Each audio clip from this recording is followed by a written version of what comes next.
Hello. Welcome back to the Funk Treatise readings of the 5th edition. Today, we're going to have our guest Erin Rodgers reading pages 241 through 250. I believe we only have 6 more people, including Erin, until we are wrapped up with the 5th edition readings. Very exciting. But without further ado, let's get started. Though before that, once again, Erin, thank you very much for reading and sharing your thoughts. And so, let's get into it.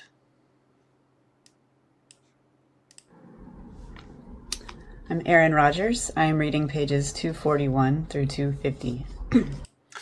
I believe she starts at the very top of 241, so I'm just going to read the beginning of the paragraph to wrap us into that. Compare this thought to some churches or religions. Many churches are great for bringing community together, but they can harm you or others through their selfish beliefs of what it means to be selfless. Really, anyone can do that, though. Besides it being requested, there is no real Greater need to attend church, but to seek more information from their leaders and followers, which can now be done online or offline, however or wherever you can find the best connection. Attending church every Sunday should be a selfless use of your time to support a selfless image of religious success. True, church is everywhere and everything and has no need for leaders or followers or financial profit or attractive image. You can see and feel true success within you and without you. Humans are the only species that attend church or follow religions. June 11th, 2024. Church is just another form of venue. Say you create art. You want to show and share that art. You can throw a grand event in a wonderful gallery, and people will or won't come, and whatever happens is attributed to your image and influence. The event could be highly received or not, depending on how many people want to respond to and or attend your form of delivery that day. Or you can share the entire event and all your art online to a much higher reach, and people who could not attend directly can now enjoy, or not, parts of your selflessly selfish self indirectly until directly. And your branches of influence could expand exponentially greater without the need of an appearingly successful, or not, release. March 21st, 2023. Loosely quoted from Gilles Deleuze and Félix Guattari's A Thousand Plateaus, chapter 1837 of The Refrain. Link will be in the video. Repetition serves, in a sense, to establish and maintain a certain space.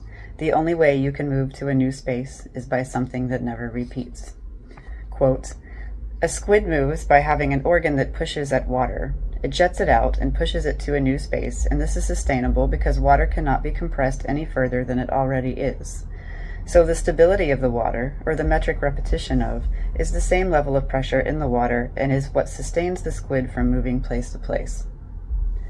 In my own thoughts, take technology, for example. It is only able to repeat what it is able or designed to do until it is further expanded upon beyond its repetitions. In music, like marches, for example, the march, 1-2-1-2, firmly establishes and maintains the space, while jazz/experimental carries the funk refrain into the beyond. Notice how a lot of modern and popular music is easy to follow and repetitive so that it can establish and maintain territory inside of your head more easily. Jazz, or experimentation, challenges those limits and expands it into the unknown and sometimes, to some, the uncomfortable. Again, challenge being the key word, expanding out of the repetition. And so, like most things, scratch that. Let's not say like most things.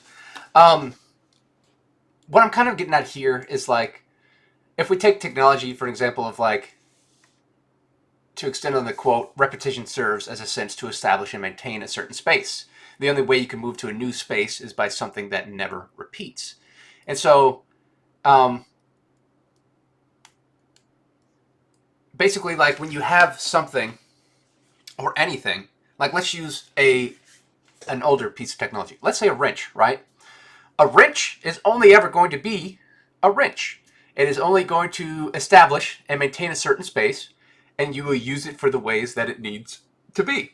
Now, if you were to find a way for a wrench to become beyond itself, that is the jazz moving out of the march in a way. And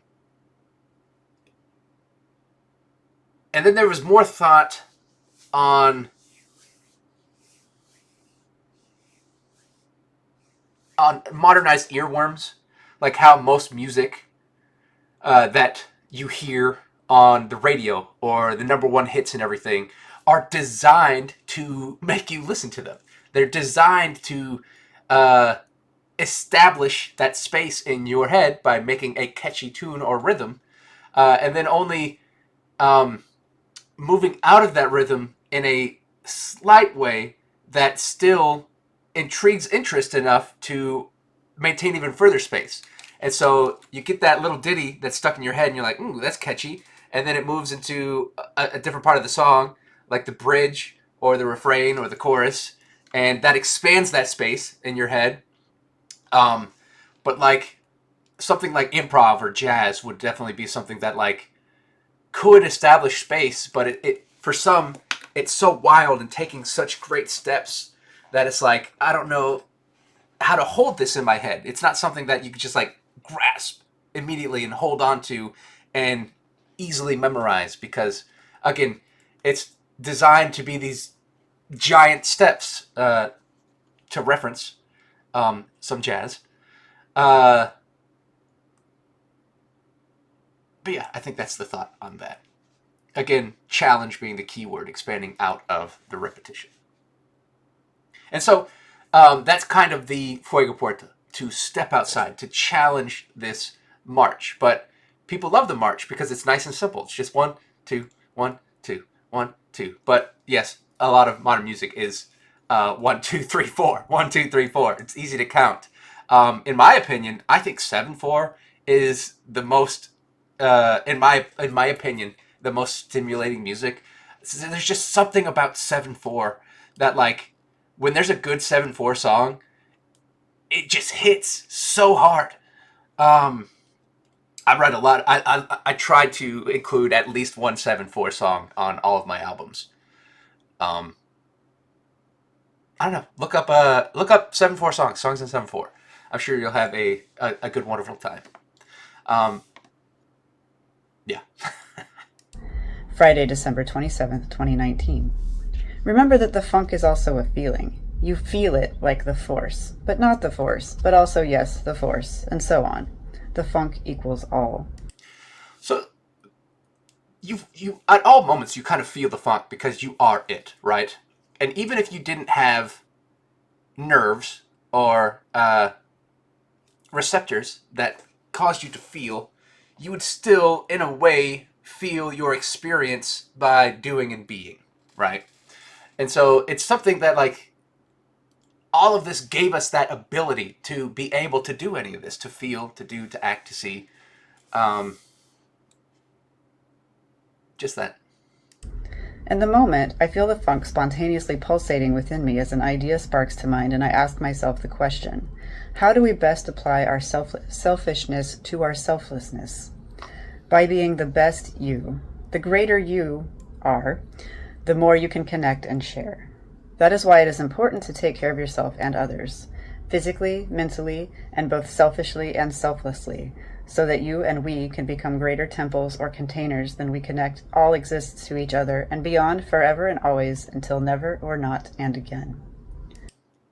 But to extend on the thought of, I'll get to this in a second, but to extend on the thought of you feel the funk, I believe that there are also moments, not for everyone, not because not everyone has the ability to do everything. We are each different.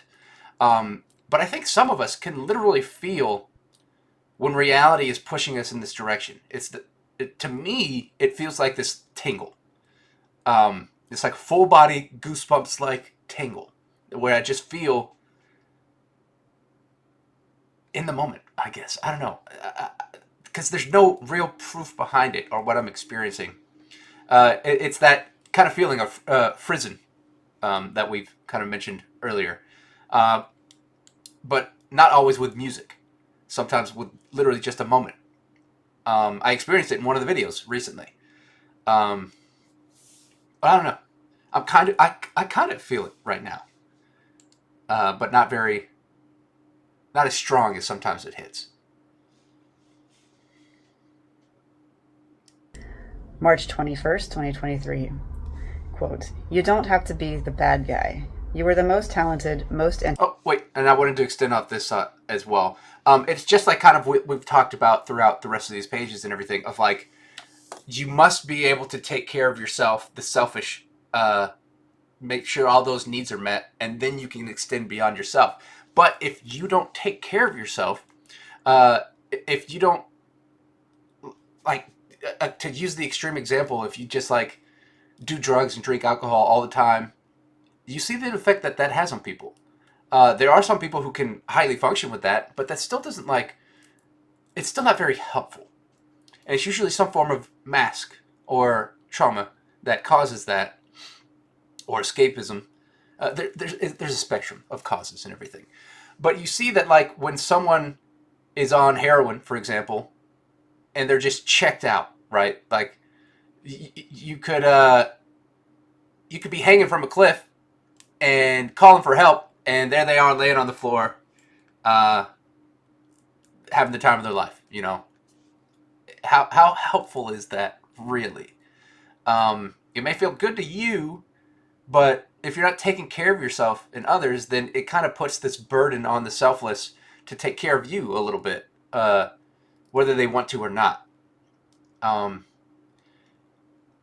and again, in the theoretical aspect, like let's say, again, someone's hanging off a cliff and you weren't really one to exercise, right? You weren't really one to take care of the body and to uh, exercise it a little bit. And I'm not talking about like intense exercise, like being ripped, but just like, taking care of the body, just a little, uh, working it out, because like the body needs to move, it needs to like function, it needs to again be taken care of.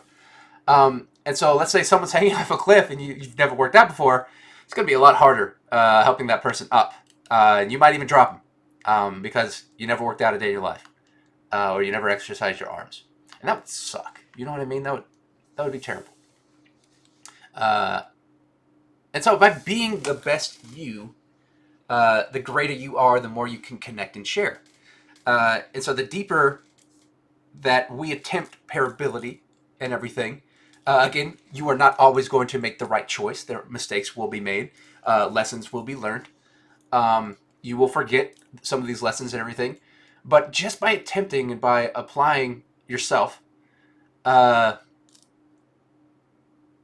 again, using the metaphor, you start to work out your brain, your ability, your experience. And then when you're put in these moments of, uh, I guess, future improvisation where you have to act or do something or make a decision, you have just a little bit more increased amount. You have a little bit more experience for that moment. You may have never been associated with this moment before, but if you've been practicing in other areas, you can take that and kind of relate it to the present or the future.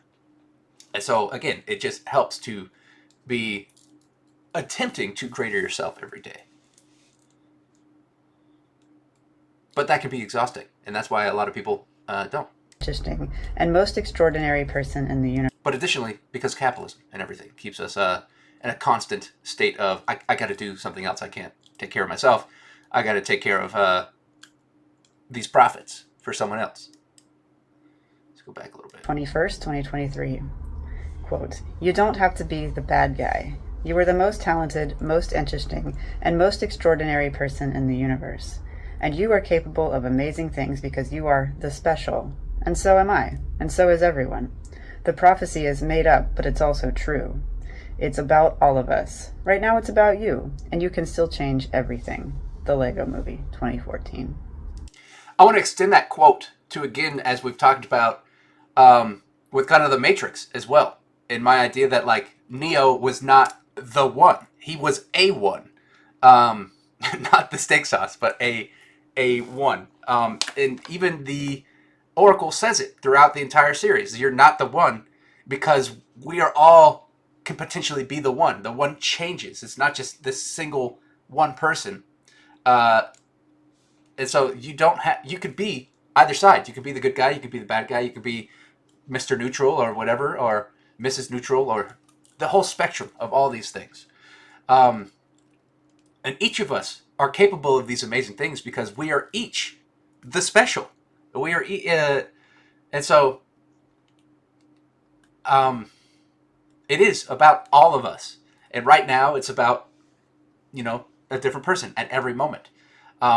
We talked about main character syndrome uh, in the last video, and we are at every moment occasionally the main character, but not exactly the main character. It's this switching of focus. When you're reading a book or you're watching a movie, you know who the main character is because the focus is normally on them. But when you zoom that picture out and you put in billions of people, then we all have shared moments of the focus. The focus is constantly shifting. Um,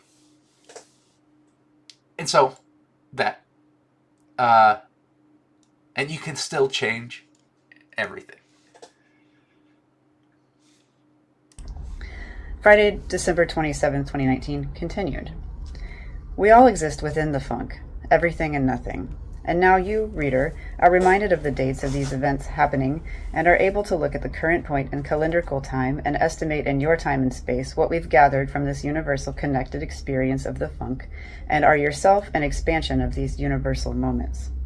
I watched this thinking it was going to be something else. Link to Forbidden Planet. I thought it was Fantastic Planet. But it connected me to further knowledge and understanding. We are masters and prisoners of fear. As conscious beings, we look fear in the face and either succumb to it, conquer it, let it be, or create more ourselves.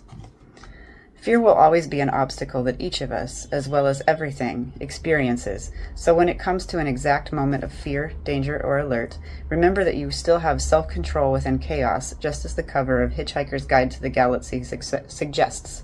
Don't panic. Remain in control until reaching from greater intuitive circumstances, experience, and perspective. Remain in control until reacting from greater intuitive circumstances, experience, and perspective. The only time a man can be brave is when he is afraid. George R.R. Martin. And that doesn't just include men. That's everyone, everything. And beyond that, our bravery exists because there are indeed things to be afraid of. So learn to be brave when you/we are afraid and how to take control of your fears for your and our advantage. And so, to reflect on this, fear prevents us from doing a lot of things. Now, fear is also something that has been built into us as a survival instinct because, you're going to fear a lion in order to protect yourself. If you just stood there like, I'm not afraid, probably going to eat you, right? But now, since we're beyond this animal kingdom thing, we still exist within it, but we're not really put in these situations quite often that I have to be in constant fear that a lion is going to walk into my room and eat me. And if it did, that would be pretty terrifying, right? If a lion literally came into this room right now, I would be scared. And then I would have to, in some way, react. If I let that fear overcome me, then you probably freeze up or something like that.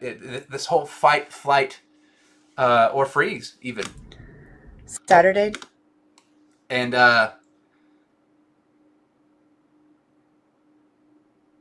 just as I say here, as conscious beings, we'll either look fear in the face and succumb to it, conquer it, let it be, or create even more fear ourselves. And so you get put in the situation of the Fuego Puerta, where it's like, oh shit, this is gonna suck to go through. So if a lion came into this room, it's like, fuck, man, like, what do I do now? Because you have to do something. And so I don't know. And to extend off of what I was saying about like you have to better yourself at every moment, it's kind of hard to prepare for a lion entering your domain. But if you've been working out or you've read some articles on how to handle a lion or something like that, or maybe you've seen a movie that like taught you one thing, then you can use that to your slight advantage in this moment of improvisation. I try to get out of the room and close the door, lock it in the room, but that's only going to last as long as it does. And That is if I could even get out of the room. Um, so I don't know. There's no direct answer. There are answers, but there's no like absolute answer um, to any of this. But also like the message of this right here is that when fear comes, um, that's the time to be brave. The only time you can be brave is when you're afraid.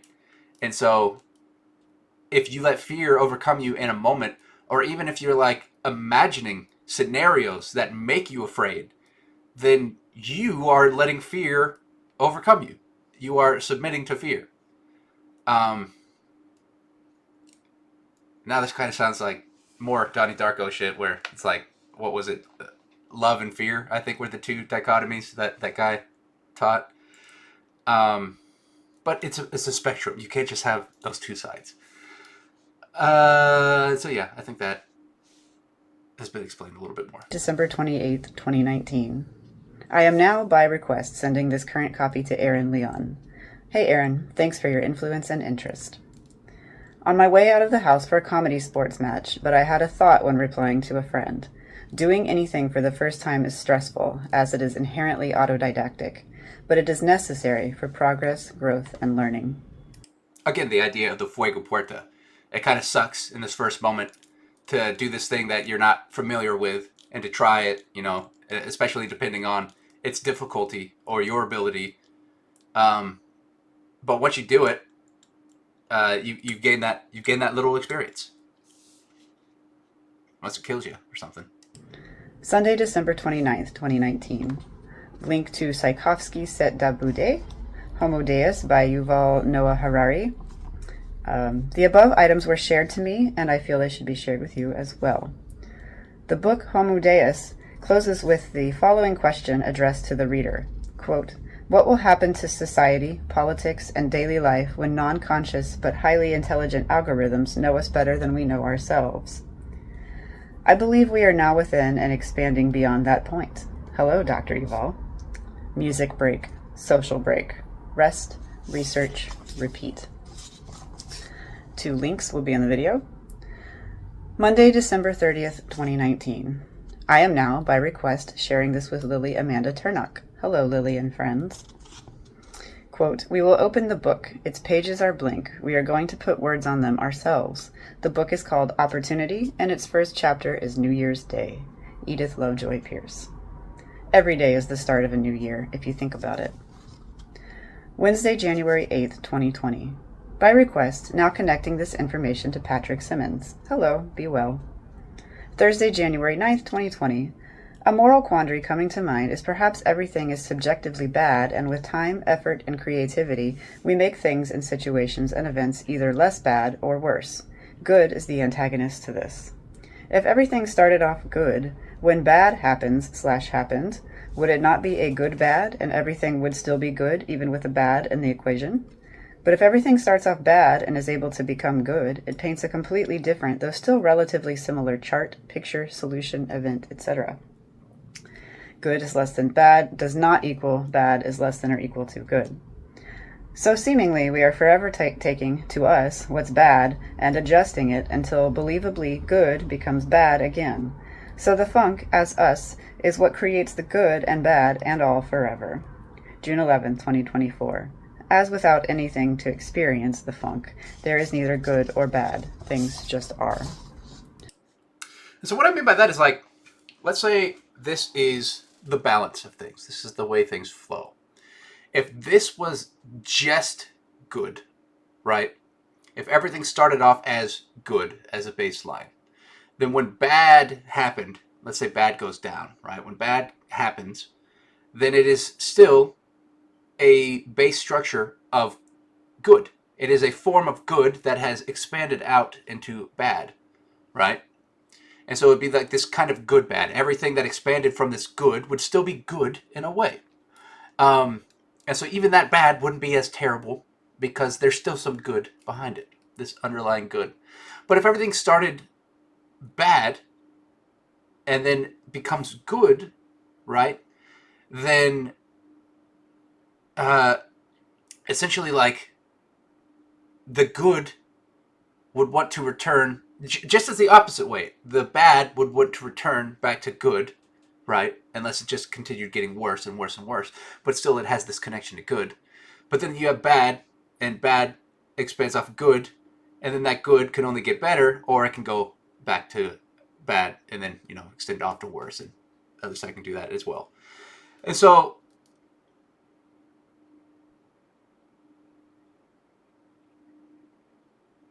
let me gather these thoughts real quick. So we're seemingly like on a timeline that we don't know if the core structure is good or bad because it's really neither. We make good and bad off of this kind of just thing that is. And so we're constantly kind of adjusting to those, trying to return to this like normalcy. But when good happens, it feels pretty good. And we kind of want to, split off and just keep going in that direction. And then when bad happens, it kind of pulls us back towards that bad. It kind of skips the line of neutrality and everything. I wish I explained this more because there's deeper thought in that when I was meditating about these moments. Um, and when I was meditating about this, it was kind of like, is everything inherently bad or is everything inherently good? Like, is there this core structure of that things are supposed to be good or things are supposed to be bad? But we created those things. Those are good, bad are just constructs. Everything just kind of happens. And so it's just this, it's just that. I think that's all. That's all my brain is coming up with right now. The funk, or God, or whatever you currently relatively understand to be and or know or assume to be is real. It is our current reality. It is all. It is us, and it is not us. And what it seemingly needs is for you to exist and prosper, or not, in a never-ending looping branch/chain of choice, coincidence, chance, purpose, value, etc. And the funk prospers from it all. March 21st, 2023. To establish time, space, and beyond with repetitions of our beings and doings, and then to eventually expand beyond it from all of its happenings and beyond.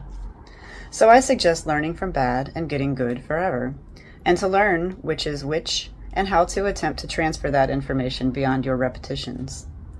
Not everything is able to do that, but we as conscious decision-making beings have that choice and ability. When I was younger, I came to the realization through video games that the bad paths often involved cheating, quick decisions, or killing everything and taking the spoils. You would level up quickly and corrupt your allies, or not, but it was subjectively, arguably, an easier game to play. Primal fun. It was whenever I or others chose the path of good that I noticed you really had to invest in your surroundings in order to succeed. You had to earn your experience through patience, learning, investigating, understanding, and fighting bad during quests for good. You are punished much more often by bad on the path of good than good on the path of bad. Good choosing the path to bad is in effect corrupted and is now partially bad and is impure good, and bad will very much enjoy the path of bad, so they should choose to continue the path of bad. But if you take bad and it chooses the path of good, then it becomes a good type of evolution and now has to protect itself from bad by defending when it understands to be good. It becomes the conductor and protector of good and understands that sometimes everything, even itself, will be bad, but good will always be there being good. They will forever be repulsed and attracted to each other like magnets. Your actions, decisions, and paths are a reflection and response to this battle. So to extend this gives a little more insight on what I was trying to say earlier. But like, if you as a person, since good and bad are kind of human constructs, if you are a good person and you do something bad, then it's more likely that you're good here, and then you do something bad. It's more likely that you're going to want to return to the path of good and go back to that. You just had this bad thing that was a part of you, but it was still a good bad, right? But if you're bad and you choose the path of good, then that bad is always going to be in the back of your mind, being like, I gotta go back, I gotta go be bad, and all the other bad things are also going to be, reaching out, being like, we got to get this one back down here. We need that bad to be bad, and the good will do that to the bad as well, trying to be like, no, we want the good, we want that bad to be good, and then life is just a constant struggle of that. But realistically, we are all just these like neutral things that are both good and bad, as well as neither. Um, and so that's the importance of learning which is which and what you want to choose to be, um, as a further construct of these ideas, your morals, your ethics, um, or whether you choose absolute chaos, or because there is still chaotic good. There's chaotic. I'm not going to list all the good, lawful, neutral, and chaotic, and then those versions of. Um, but there's probably even beyond that. This whole spectrum of everything. Uh, that's kind of completed that thought as well. The most common patterns of bad I have observed are spawns of racism, sexism, classism, hate, and some traditions, mostly fear-based. So if we want to make these things less prominent, harmfully impacting, or destructive, we must educate and care for each other and fight for a greater good. We must each strive for good at our current points based on our past and present, or succumb to bad and let bad consume everything, which to existence would be bad.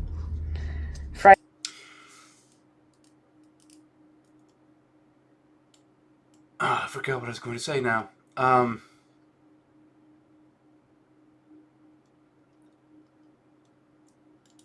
But essentially, like, so we see these examples of like racism, sexism, classism, hate, beyond that, right? And these are usually forms of hate or fear, right? Because they don't like the other side. Maybe they don't exactly fear. Maybe they do fear the other, and that's why they hate them. Um, but like, if we built a society that taught each other that we didn't need to fear that, we didn't need to fear, because there are some individuals that can be feared, right? But individuals don't speak for all of those things, right? One person uh, doing something shouldn't make you racist, sexist, classist, or hate an entire group of people. Um, and so if we had better ways of like, if we were more taken care of and we were taking care of each other, um, then we would learn better moments of how to handle this when we were reached with it, uh, or challenged with it. Um, but we can't eliminate it, because if you eliminate everything uh, that might cause fear, right, then we would learn to become not afraid.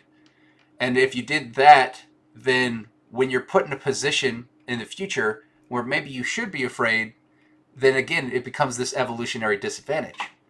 Um, there's a Black Mirror episode where they put this kind of chip in this little girl, so that they can, the mom can like watch what she's doing. Like she can see through the little girl's eyes and everything.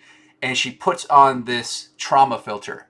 So anything that might scare the girl, anything bloody, barking dogs and everything, she blocks from this girl ever experiencing. And then it totally backfires. That girl becomes this like sociopath because of it. Um, and kind of that. And so there has to be this balance so that we can learn from it.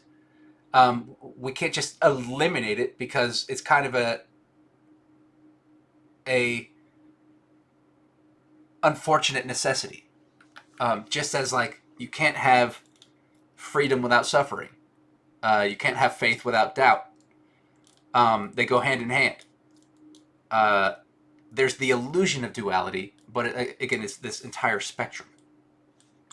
Friday, January 10th, 2020. Now sharing this by request with Matthew Pine. Glad we crossed paths again. It was great catching up. Saturday, January 11th, 2020. Some helpful things brought to my attention while being social, researching, and editing. Various Wikipedia links for phenomenology, ontology, reductionism, and Afrofuturism. Saturday, January 11th, 2020. Continued. As I was meditating, through hypnagogia, I witnessed the process of what I can only describe to have been a waterfall of galaxies, and at the peak of mental observation, exactly when I opened my eyes, by random chance, or patterns of the funk, synchronicity, I received a live notification that I was tagged to the song in a music group on Facebook. Link to the church under the Milky Way. It's quite difficult to explain the entire experience, or any meditative experience, on how the mind processes thought or perception. What is inspiring my and our inspiration? Thought and experience seemingly just happens. Why are our brains thinking the things they think, envisioning the things they imagine? What is guiding that thought and imagination? Whether we are dreaming, thinking, or meditating, our minds are at work, and those thoughts get thought and our doings get done.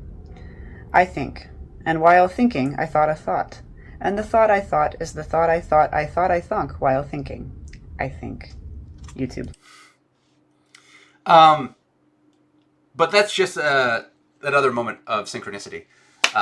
Again, I don't remember the imagery exactly to visualize, but I do remember that meditation of like, I say it's a waterfall of galaxies, but at this scale of like, if you were looking out into space and watching that be this waterfall, like Aurora Borealis size. But even beyond that, like to just watch this waterfall of all these galaxies overflowing into reality. And then I opened my eyes, and it happened right as I opened my eyes. I got the red number came up, and I clicked it, and it was Under the Milky Way by the church. Whether that's coincidence or not, I don't know. Maybe again, it's just another one of those examples of maybe trying to put meaning somewhere that it isn't, but I don't know. Thought I'd share. And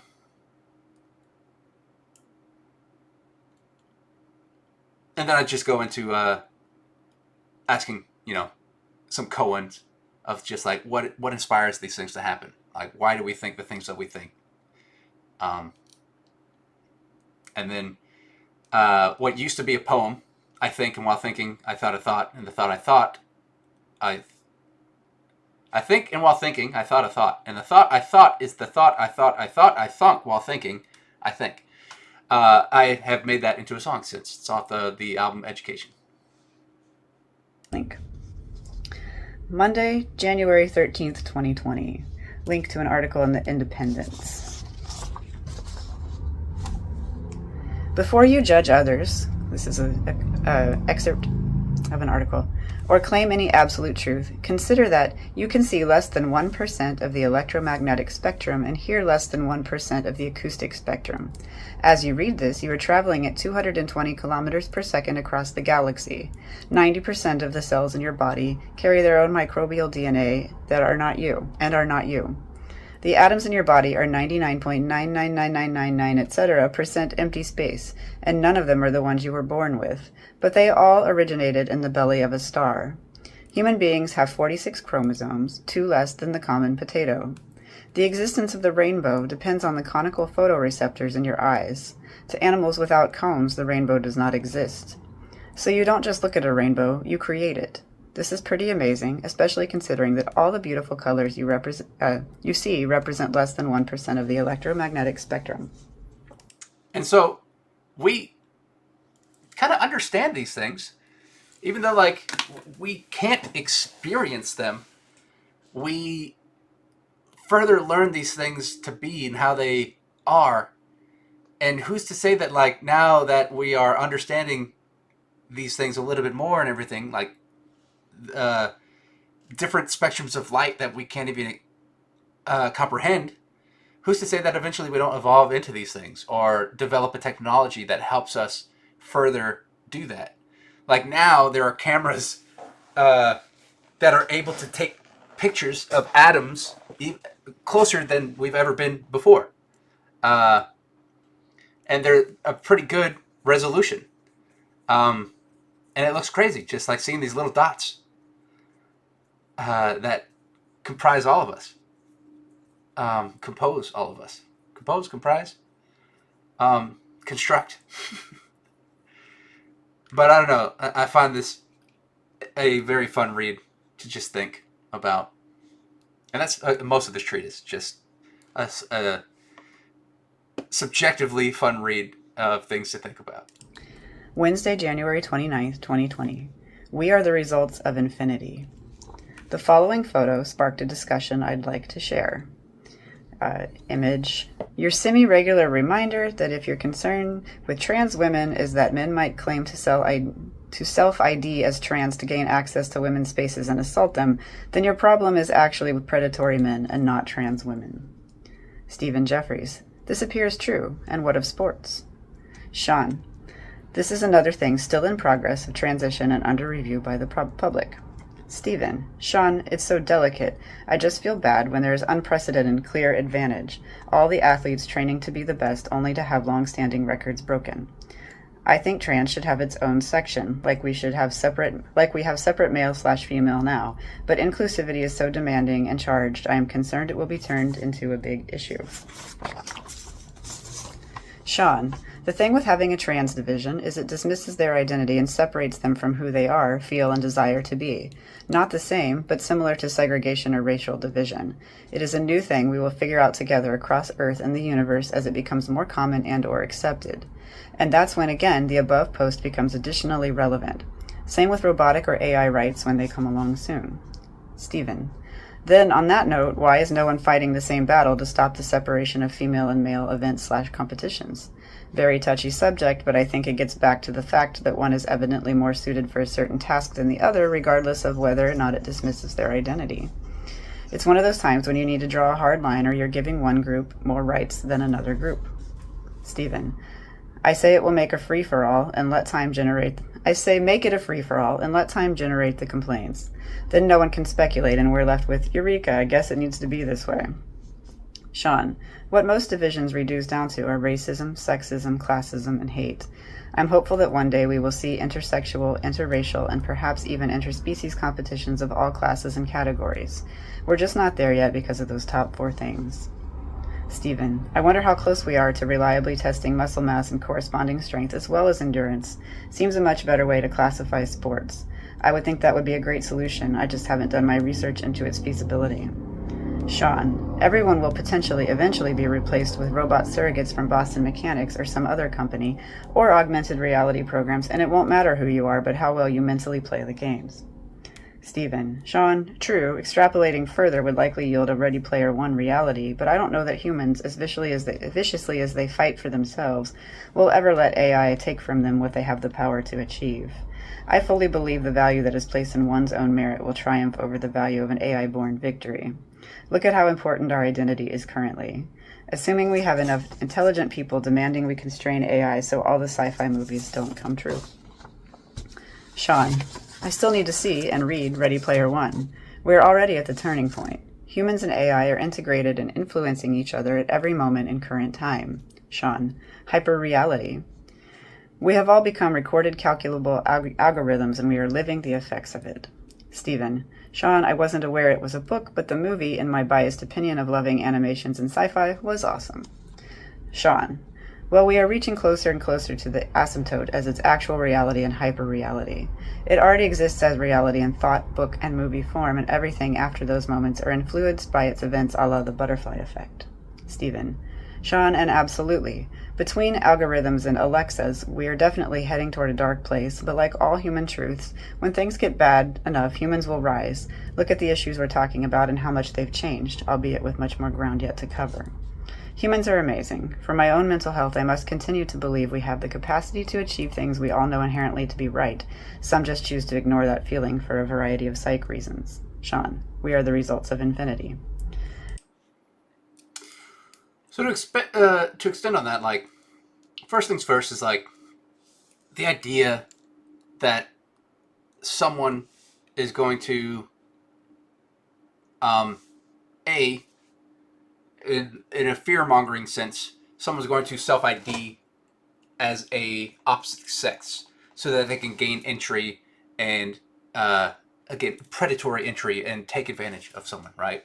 Which sure there might be the occasional person who is fucked up enough to do that, but that does not classify an entire community. That would classify that person doing a fucked up act, and then you could put them in the uh, category of things to not do, right? That people want to do because of various reasons. But then when it comes to sports, like, again, it is more fear mongering saying that, like, again, mostly men becoming women, that, same thing with the predatory thing, that men would become women just to win gold medals in sports. Most trans individuals are not, that's not their intention. They are they identify as an opposite gender. They do not feel that they were who they were born as, right? Again, there is better description that I'm sure the trans community could explain this much better than I, as a cis male, can. Um, but the intention isn't to integrate yourself into a sports team and win these gold medals. It's to become who you truly believe you are. And if that's a part of it, if you're now a male to female or a female to male who gets into sports, you just want to be you just want to be that. You just want to be a person doing the things that people do. Um, and so like we don't go on video games with people have avatars and get upset that someone chose a man or a woman character because either sex can do either. But when it comes to real life, there becomes a this deeper problem with it. Um, it just upsets people that others are taking life into their own hands and making the decision. Um, but I think that is braver. Like to do that is such a brave thing to do because you know that currently these people, the judgment society is going to judge you in this way and force you to act as this constructed gender, right? Or because each gender has their own like social constructs that we are kind of influenced to follow, um, and trans individuals have it even harder to do that. Um, Again, I'm getting into territory that I don't know all about. Again, the trans community could explain that much better than I can. Um, I think what's going through my head right now is like when it comes to why men and women don't compete in sports. I think it kind of gets into the competition of it, of the ego and feeding the ego. That like men men don't believe women can rise to the standards of men. Again, these social constructs, right? Because we have this different physiology. Maybe a man, can lift more than some women, but there are some women who can lift that much, right? Um, and then same thing mentally. We're each different in our own ways. We all have our own abilities, disabilities, advantages, disadvantages, the whole spectrum of everything. But I think that like it comes down. Again, this is not an exact answer, but this is just what's going through my head. But there's probably a direct connection with um, the ego of competition of just like, no, sorry, we don't want you to play because we want to win. We don't want a girl on our team because we want to make sure that we have all guys who aren't gonna get hurt or something like that. We're just trying to take care of you and everything. But man, like if you're more in it for the fun to just play the sport and have a good time rather than like this championship competition style, then things become a little bit different. Then you see the areas of where uh, inclusion becomes, you see more inclusivity when it's not about uh, who's got to be the best, who's got to be the absolute best, who's got to be the We all have to have a team of Olympians on our team, or else I don't want to play because I know we're going to lose. And I think it kind of feeds into that a little bit. I'm sure there's more. There's definitely a deeper social structure beyond that. But also, like, we're already at the point of where we have robots fight each other and do things. And Steven's like, I don't think that, like, I don't think humans will give up these moments. We will and we won't. Like, we will still have human sports, but we will have robot wars, fighting each other because we can. Because none of us are getting hurt, and these robots are going to be able to do things that we can't do, and people are going to want to see that. What is it? Robot. Was it Robot Wars? That show.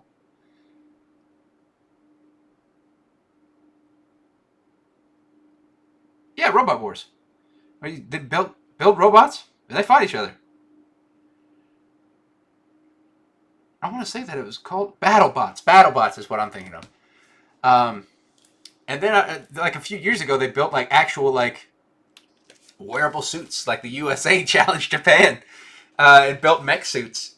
And Japan kicked our kicked our asses. But we're gonna get deeper into that, and then we're gonna get into like I say, more AI rights and AI sports, and then the AI probably aren't gonna want to play with the humans because they're just gonna win, and the AI are gonna be like, no, I don't need this dumb human on my team because I want to win, right? Like, and so then we'll get into that challenge and stuff. Um, it's a question of parability and anti-parability, kind of, and beyond. Again, there's no way for me, at least currently, to take any subject and just be like, here's your answer. Congrats, let's move on. That'd be nice, but I don't. And so all I can do is share my thoughts and opinions, and then hope to inspire further thoughts and opinions. And then we reach different answers along that path as we evolve. March 21st, 2023. At the current time, I currently suggest everything and everyone to be transatal, intratransatal, transantal, and or transoveral.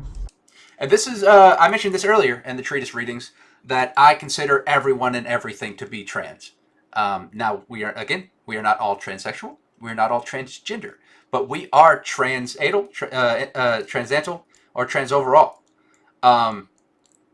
Because we are each transitioning through funk and reality and everything at every moment. At every plate second, you are becoming a different you, a different y'all. At every single moment. It's unavoidable. And so you are transitioning at every second.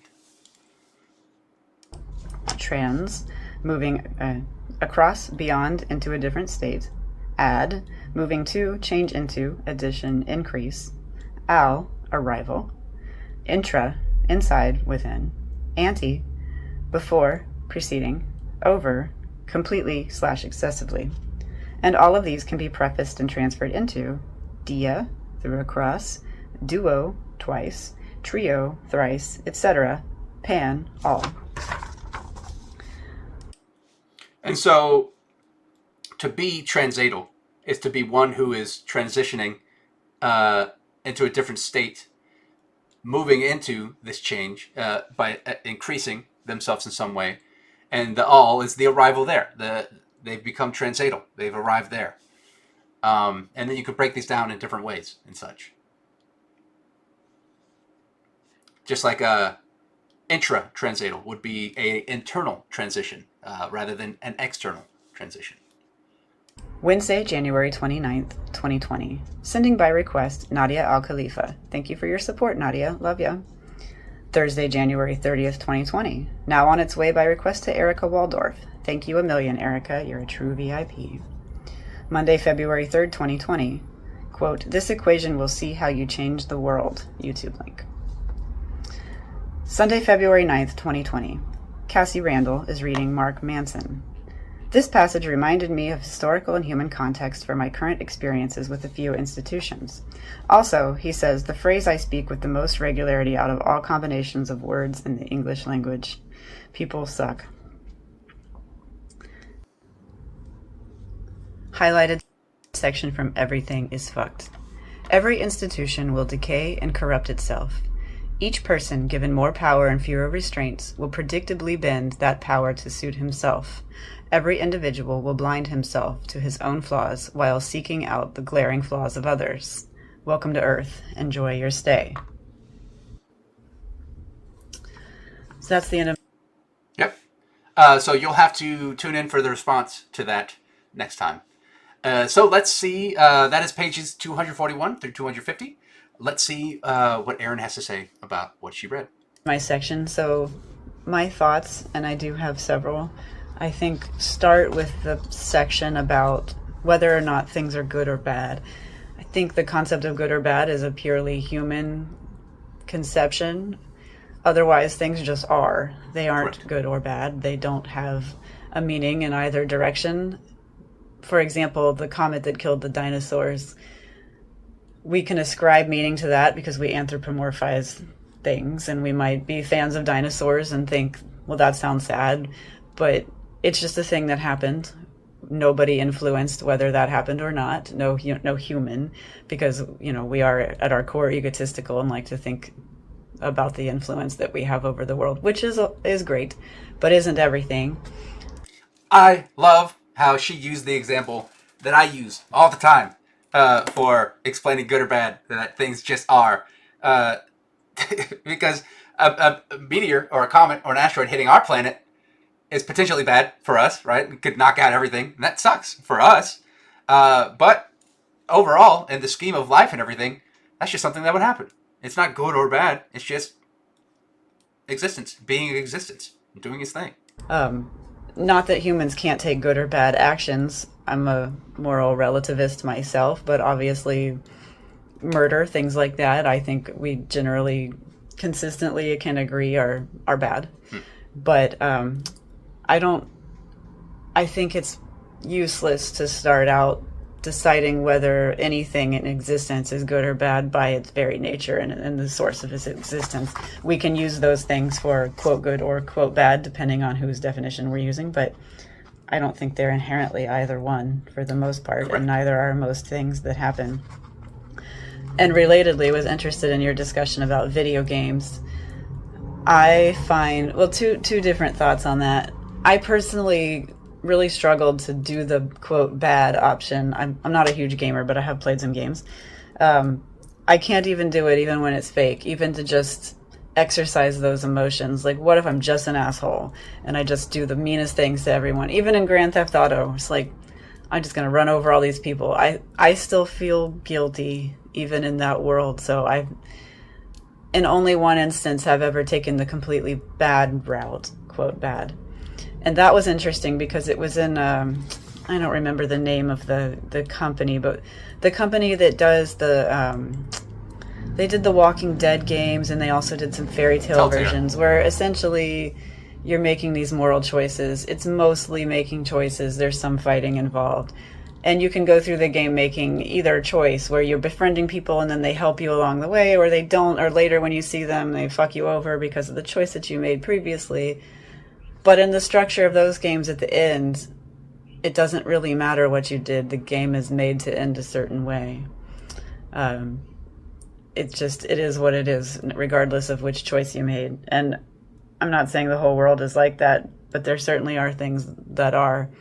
And sometimes I'm not sure we don't ascribe too much meaning to the choices that we make, because something that my dad always told me growing up was, it doesn't really matter, if I was thinking like, do I want to date this guy or this guy? Do I want to go to this college or this college? It's like, it doesn't matter, because whatever choice you make is going to have good parts and bad parts. You're going to be disappointed. You're going to regret it. You're going to be happy. You're going to be glad you made this choice.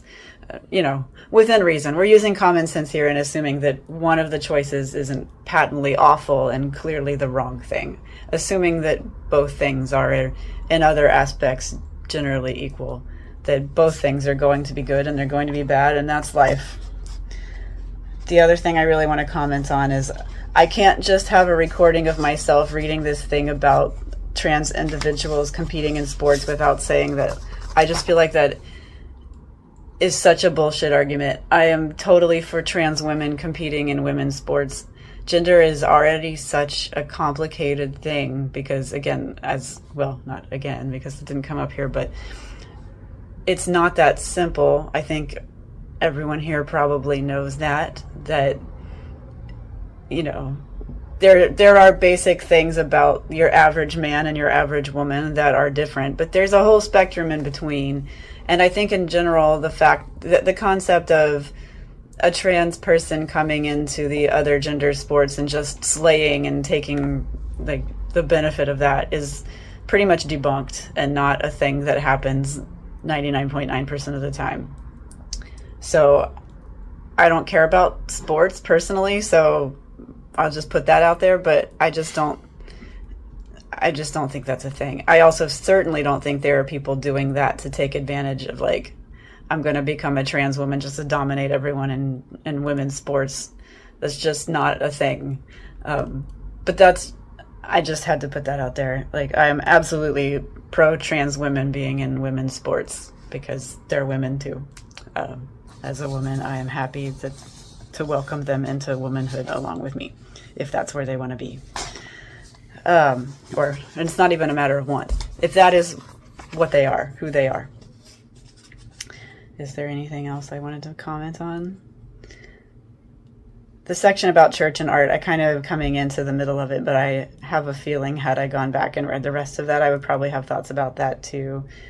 As an artist and musician myself, my friend and I talk a lot about this stuff, about the value of art, and if a tree falls in the forest and nobody hears it, does it make a sound? It's, if I create the best song of all time and it has 3 Spotify plays, does it matter?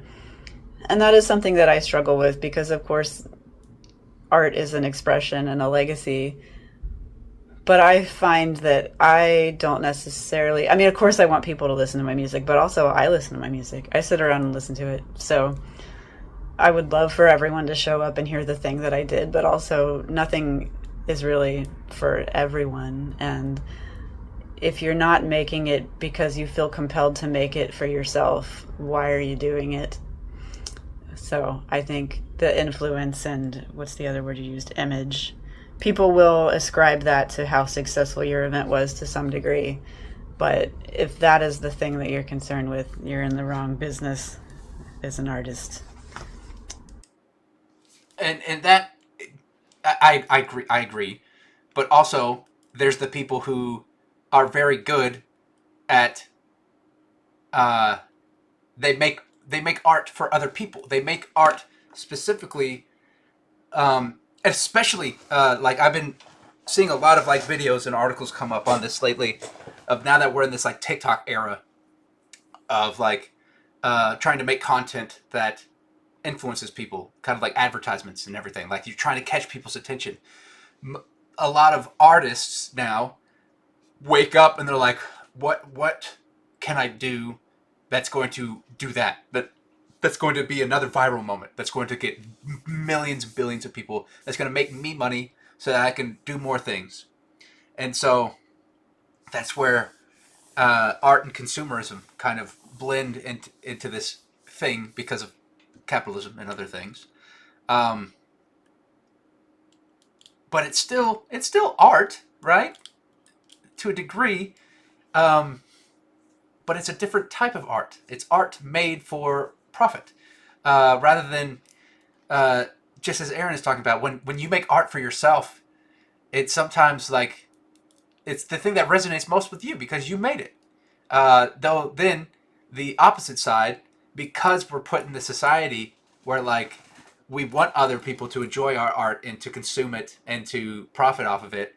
When a lot of people, and I experience this with Drawbook all the time, when I ask people to like draw something and they're like, no, I can't draw, because they feel that by doing so they're going to be judged so harshly that no one's going to care about this thing, and they want it to be this successful thing, and that they think that like just by doing something that's not that subjectively great, that they're not good, that they're not successful.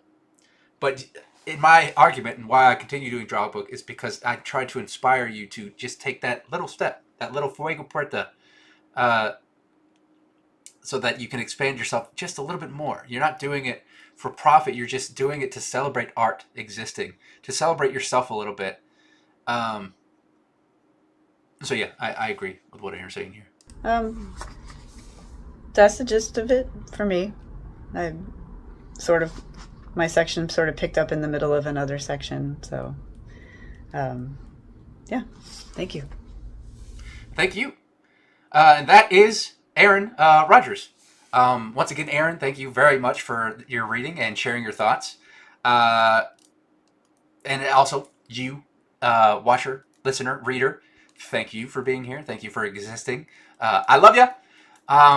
In case I don't see you again, good afternoon, good morning, good night, and good evening. Uh, and as always, the funk provides.